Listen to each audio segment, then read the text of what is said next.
Tripuraneni Chittibabu Telugu cinema ప్రపంచంలో ఒక ప్రత్యేక స్వరం.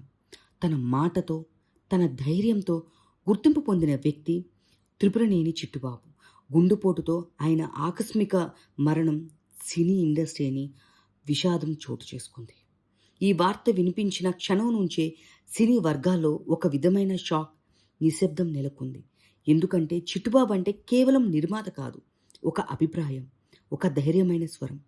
ప్రముఖ రచయిత మరియు రాజకీయ నాయకుడు త్రిపురనేని మహేంద్ర కుమారుడిగా జన్మించిన ఆయన చిన్నప్పటి నుంచే సాహిత్యం, సినిమా వాతావరణంలో పెరిగారు.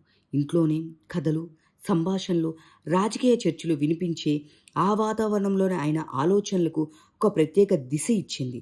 అదే కారణంగా సినిమా అంటే కేవలం వినోదం కాదు, ఒక సామాజిక ప్రతిబింబము అనే దృక్కోణం ఆయనలో ఏర్పడింది.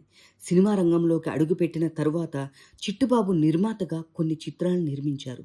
భారీ హిట్లు, 100 కోట్ల వసూళ్లైన లక్ష్యం కాకపోయినా పరిశ్రమలోని అంతర్గత వ్యవస్థ, నిర్మాతల సమస్యలు, డిస్ట్రిబ్యూషన్ వ్యవహారాలపై ఆయనకు మంచి అవగాహన వచ్చింది.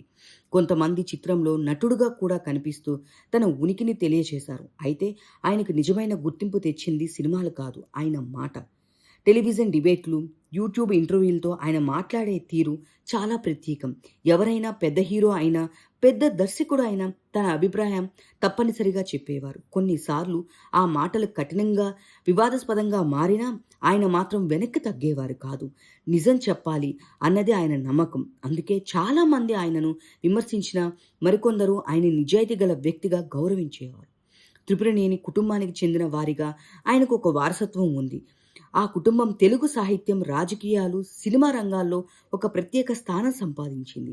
ఆ వారసత్వానికి తనదైన శైలిలో కొనసాగించిన చిట్టిబాబు తన మాటతోనూ ఎక్కువగా గుర్తింపు పొందిన వ్యక్తిగా నిలిచారు. ఆయన మాట్లాడిన ప్రతి మాట వెనక ఒక అనుభవం, ఒక పరిశ్రమపై ఉన్న అవగాహన కనిపించేది. ఇప్పుడు ఆయన లేని లోటు కేవలం ఒక నిర్మాత కోల్పోవడం కాదు, ఒక స్వరం కోల్పోవడం. ఎవరైనా మాట్లాడడానికి భయపడే విషయాలు ఆయన సూటిగా చెప్పే ధైర్యం తెలుగు సినిమా రంగంలో అరుదుగా కనిపిస్తుంది. అందుకే ఆయన వెళ్ళిపోవడం అనేది ఒక ఖాళీని మిగులుస్తుంది. చివరిగా త్రిపురనేని చిట్టిబాబు అనే వ్యక్తి మనకు గుర్తుండిపోవడానికి కారణం ఆయన నిర్మించిన సినిమాలు మాత్రమే కాదు, ఆయన చెప్పిన మాటలు, ఆయన చూపించిన ధైర్యం. నిజం కోసం మాట్లాడిన ఆ స్వరం ఎప్పటికీ గుర్తుండిపోతుంది.